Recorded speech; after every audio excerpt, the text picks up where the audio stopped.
अब पढ़ेंगे समाजवाद के लिए समर्थन। तो 1870 के दशक आते आते समाजवादी विचार पूरे यूरोप में फैल चुका था। वो विचार जहाँ पे लोगों का कंट्रोल हो समाज के हर पहलू में। अपने प्रयासों में समन्वय लाने के लिए समाजवादियों ने द्वितीय इंटरनेशनल के नाम से एक अंतर्राष्ट्रीय संस्था भी बना ली। सेकंड इंटरनेशनल करके एक संस्था बनाई सोशलिस्ट लोगों ने, जो अपना प्रयास को और आगे बढ़ाना चाहते थे। इंग्लैंड और जर्मनी के मजदूरों ने अपने जीवन और कार्य स्थितियों में सुधार लाने के लिए संगठन बनाना शुरू कर दिया। संकट के समय अपने सदस्यों की मदद पहुंचाने के लिए इन संगठनों ने कोष स्थापित किए। एक फंड भी उन्होंने बनाया जहां पे वो खुद से पार्टिसिपेट करते थे, और जब कोई भी कमी आती थी लोगों में तो उस कोष का उपयोग भी करते थे। काम के घंटों में कमी तथा मत अधिकता के लिए आवाज़ उठाना शुरू कर दिया। ये दो मेजर काम उन्होंने किए कि जो वर्किंग आवर्स हैं फैक्ट्री में वो कम हो और उन्हें वोटिंग राइट्स मिले। जर्मनी में सोशल डेमोक्रेटिक पार्टी एक एसडीपी के साथ इन संगठनों के काफ़ी गहरे रिश्ते थे और संसदीय चुनाव में वे पार्टी की मदद भी करते थे। तो जर्मनी में वो एक पार्टी का हिस्सा नहीं थे, लेकिन उनके पार्टी में काफ़ी सपोर्ट करते थे। 1905 तक ब्रिटेन के समाजवादियों और ट्रेड यूनियन आंदोलनकारियों ने लेबर पार्टी के नाम से अपनी एक अलग पार्टी बनाई। 1905 में ब्रिटेन में एक पार्टी बनी, लेबर पार्टी, जिसमें ज़्यादातर लोग समाजवादी थे या ट्रेड यूनियन मतलब जो फैक्ट्री में लोगों का एक ग्रुप बनता था जो लोगों के बारे में सोचता था कि उन्हें काम ज़्यादा देर तक ना करना पड़े, या अगर मालिक के साथ कोई बहस होती है तो वो उसमें उसका सपोर्ट करते थे। इस तरीके से वो आंदोलनकारी भी थे लेकिन काम भी करते थे। फ्रांस में भी सोशलिस्ट पार्टी के नाम से ऐसे ही का पार्टी का बना, तो सोशलिस्ट पार्टी के नाम से फ्रांस में हुई और लेबर पार्टी आपकी ब्रिटेन में हुई।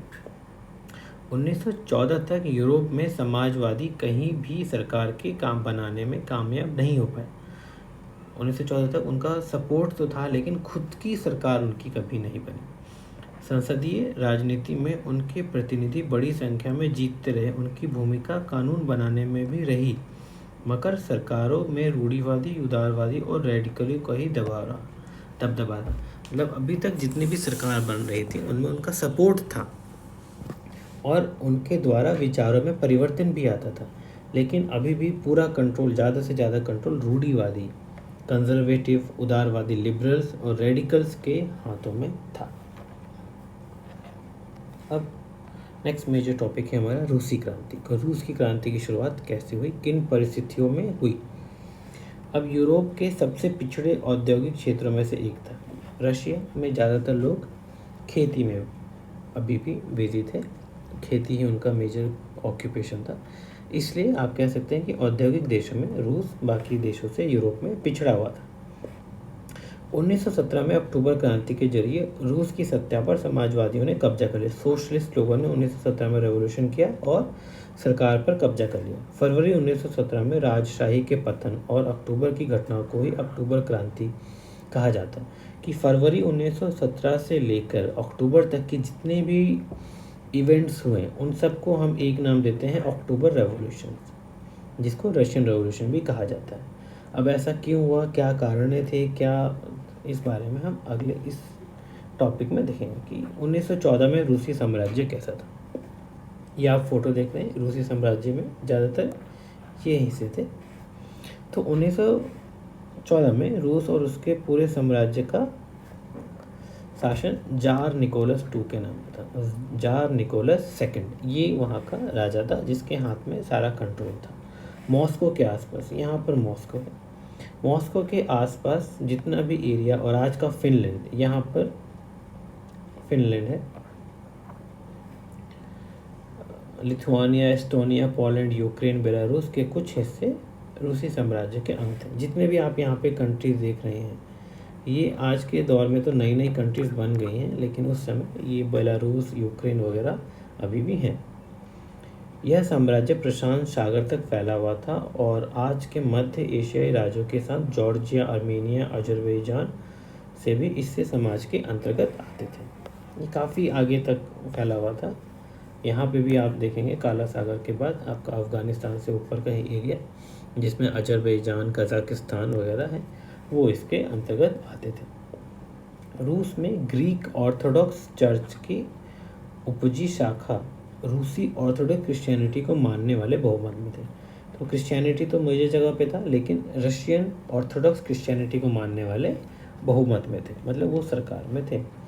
लेकिन इस साम्राज्य के तहत रहने वाले कैथोलिक, प्रोटेस्टेंट और मुस्लिम और बौद्ध भी शामिल थे। तो एक ही धर्म के लोग नहीं थे, इसमें और भी धर्म के लोग थे, जिसमें कैथोलिक थे, प्रोटेस्टेंट्स थे, मुस्लिम थे एंड बुद्धिस्ट भी थे। अब हम देखते हैं कि अर्थव्यवस्था और समाज किस तरीके का था 1914 में। 20वीं सदी की शुरुआत में, मतलब कि 1900 से आगे, रूस की आबादी का एक बहुत बड़ा हिस्सा खेती बाड़ी में जुड़ा हुआ था। लगभग 85% हिस्सा आजीविका के लिए सीधा खेती पर ही निर्भर रहती थी। यूरोप के किसी भी देश में खेती पर आश्रित जनता का प्रतिशत इतना नहीं था। जो आप फ्रांस, जर्मनी देख रहे हैं, फ्रांस में 40 या 50% लोग ही खेती बाड़ी में थे, लेकिन रशिया में ये परसेंटेज 85% था। रूसी साम्राज्य के किसान अपनी ज़रूरतों के साथ साथ बाजार के लिए भी पैदावार करते थे। रूसी अनाज का एक बड़ा निर्यातक देश था, मतलब एक्सपोर्ट करता। तो इसके साथ साथ वो एक एक्सपोर्ट भी करता था। ऑब्वियसली बात है, 85% जनसंख्या जहाँ पर खेती बाड़ी में होगी, तो वो खेती से उपज होने वाली को ही निर्यात करेगा दूसरे देशों में। उद्योग बहुत कम थे। सेंट पीटर्सबर्ग और मॉस्को प्रमुख औद्योगिक इलाके थे। ये आपका वेस्ट रशिया में है सेंट पीटर्सबर्ग, जो यूरोप के पास है। यही तो ऐसे क्षेत्र हैं जहाँ पे औद्योगिक क्षेत्र थे, लेकिन तब भी कम थे। हालांकि ज़्यादातर उत्पादन कारीगर ही करते थे, लेकिन कारीगरों की वर्कशॉप के साथ साथ बड़े कल कारखाने भी मौजूद थे। तो छोटे कारखाने भी थे, बड़े कारखाने भी थे, लेकिन बड़े कारखाने कम थे। बहुत सारे कारखाने 1890 के दशक में चालू हुए थे, जब रूस के रेल नेटवर्क को फैलाया जाए। रशिया एक इस तरीके से देश है, यहाँ पे मॉस्को है, तो यहाँ पर रेलवे लाइन हमने बिछाना शुरू करी ताकि हम अलग अलग क्षेत्रों से कच्चा माल सेंट पीटर्सबर्ग या मॉस्को में लाए और उसको प्रोसेस कर पाए। उसी समय रूसी उद्योगों में विदेशी निवेश भी तेज़ी से फैल रहा था। दूसरे देश के लोग भी इसमें आके इन्वेस्ट कर रहे थे। इन कारकों के चलते कुछ ही सालों में रूस का कोयला उत्पादन में 2 गुना और स्टील उत्पादन में 4 गुना वृद्धि हुई। सन 1900 तक कुछ इलाकों में तो कारीगरों और कारखाने मजदूरों की संख्या लगभग बराबर हो चुकी थी। ज़्यादातर कारखाने उद्योगपतियों की निजी संपत्ति थे। देखिए, अब यहाँ से शुरुआत होती है कि समाजवाद क्यों आया। अब आप देख रहे हैं कि ज़्यादातर इंडस्ट्री थी वो एक इंसान के हाथ में थी, निजी संपत्तियाँ थी। मजदूरों को न्यूनतम वेतन मिलता रहे और काम की पाली के घंटे निश्चित हो, इसी बात पर ध्यान रखने के लिए सरकारी विभाग बड़ी फैक्ट्रियों पर नज़र रखते थे। सरकार जो थी उसका 2 ही काम था कि मिनिमम वेज जो है, मिनिमम सैलरी लोगों को मिले और काम करने का जो शिफ्ट है, टाइम है, वो फिक्स हो। लेकिन वो नज़र भी रखते थे, लेकिन फैक्ट्री इंस्पेक्टर भी नियमों का उल्लंघन को रोक पाने में नाकामयाब थे। जो इंस्पेक्शन वाले आते थे वो भी इस काम को रोकने में असमर्थ थे, नाकाम। कारीगरों की इकाइयाँ और वर्कशॉप में काम करने वाले जो शिफ्ट थी लगभग 15 घंटे तक खिंच जाती थी। कई बार 15 घंटे तक वो काम करते थे, जबकि मजदूरों को 10 से 12 घंटे की ही पालियों में काम करना होता था। मजदूरों के रहने के लिए भी कमरों से लेकर डॉर्मेट्री तक तरह तरह की व्यवस्था मौजूद थी।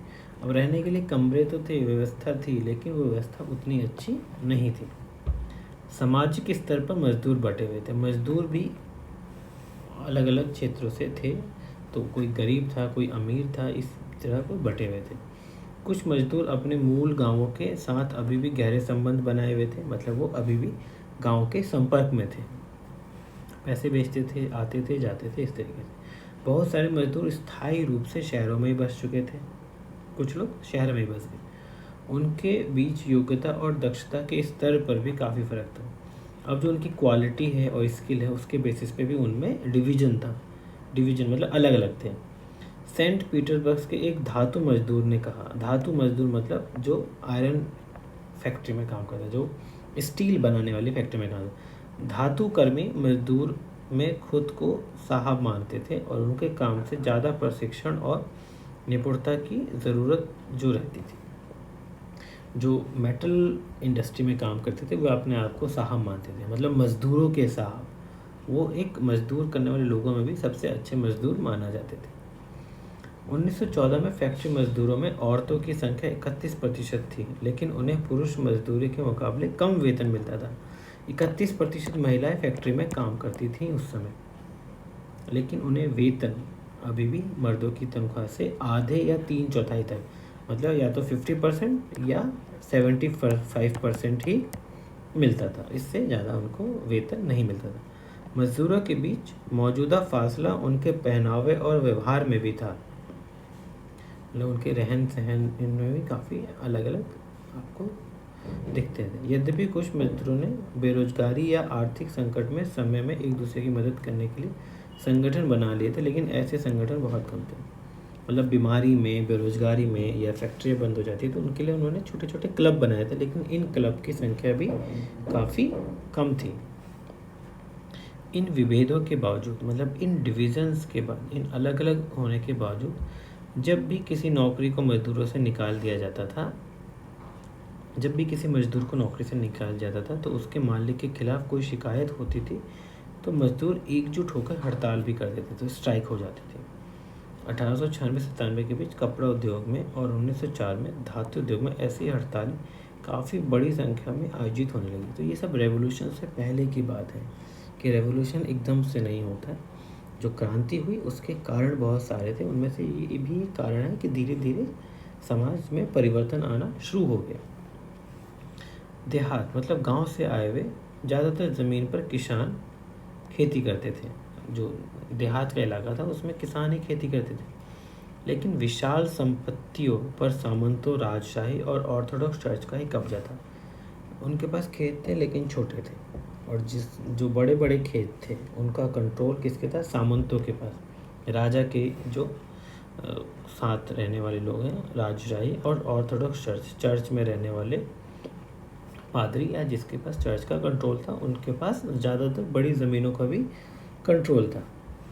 मजदूरों की तरह किसान भी बटे हुए थे। किसान बहुत आर्थिक स्वभाव के, धार्मिक स्वभाव के थे, रिलीजियस थे, काफ़ी ज़्यादा भगवान में पूजा पाठ मानते थे। इक्का दुक्का अपवादों को छोड़ दिया जाए तो वे सामंतों और नवाबों को बिल्कुल सम्मान नहीं करते थे। जो भी ये सामंत है जिनके पास बड़े बड़े ज़मीन थे वो उनका सम्मान नहीं करते थे।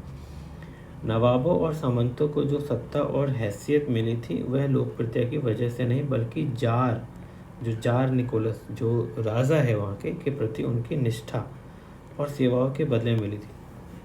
तो जो भी यहाँ पे नवाब थे, जो सामंत थे, उनको जो बड़े बड़े ज़मीन मिली गई वो उनके काम के लिए नहीं मिली। वो राजा के बहुत ज़्यादा करीब थे, उसकी सेवा करते थे, खातिरदारी करते थे, इसलिए उनको बदले में ये बड़ी बड़ी ज़मीनें उन्हें मिली हैं। यहाँ की स्थिति फ्रांस जैसी नहीं थी। फ्रांस में इससे बिल्कुल अलग था। फ्रांस में जो लोग थे वो आपस में, जो लोग रहते थे बड़े लोग, उनका सम्मान करते थे। जैसे कि मिसाल के तौर पर फ्रांसीसी क्रांति के दौरान ब्रिटानी के किसान न केवल नवाबों का सम्मान करते थे बल्कि उन्होंने नवाब को बचाने के लिए बाकायदा लड़ाई भी लड़ी। तो फ्रांस में जो नोबिलिटी थी, जिनको हम नवाब यहाँ बोल रहे हैं, उसको सपोर्ट करते थे लोग और उनको बचाते भी थे। इसके विपरीत रशिया में बिल्कुल उल्टा था। रूस के किसान चाहते थे कि नवाबों की ज़मीन छीनकर किसानों के बीच में बांट दी जाए। ये रशिया के किसानों के लोग चाहते थे कि नवाबों की ज़मीन छीनी जाए और उन्हें किसानों में बांट दिया जाए। बहुधा वह लगान भी नहीं चुकाते थे, कई बार वो अपना लगान नहीं देते थे। कई जगह पर तो जमींदारों की हत्या भी की जा चुकी थी। 1902 में दक्षिणी रूस में ऐसी घटनाएं बहुत बड़े पैमाने पर होने लगी। 1905 में तो पूरे रूस में ऐसी घटनाएं होने लगी। तो धीरे धीरे ये घटनाएं कि नवाबों को वहाँ से बेदखल कर दिया गया, उनकी हत्या कर दी गई, उनकी ज़मीनें छीन ली गई, जो उनकी थी नहीं, जो राजा से उनको मिले थे, ये सारी घटनाएं बहुत ज़्यादा होने लगी। रूसी किसान यूरोप के बाकी किसानों के मुकाबले में एक और तरीके से अलग थे। जैसे यहाँ के किसान समय समय पर सारी ज़मीनों पर अपने कॉम्यून को सौंप करते थे। फिर कम्यून ही प्रत्येक परिवार को ज़रूरतों के हिसाब से किसान को ज़मीन बांट देता था। यहाँ पे क्या होता था, हर किसान अपनी अपनी ज़मीन को एक व्यक्ति के हाथ में देता था, जो इसको पूरा कंट्रोल करके अलग अलग हिस्सों में लोगों की ज़रूरतों के हिसाब से बांट दिया करता था।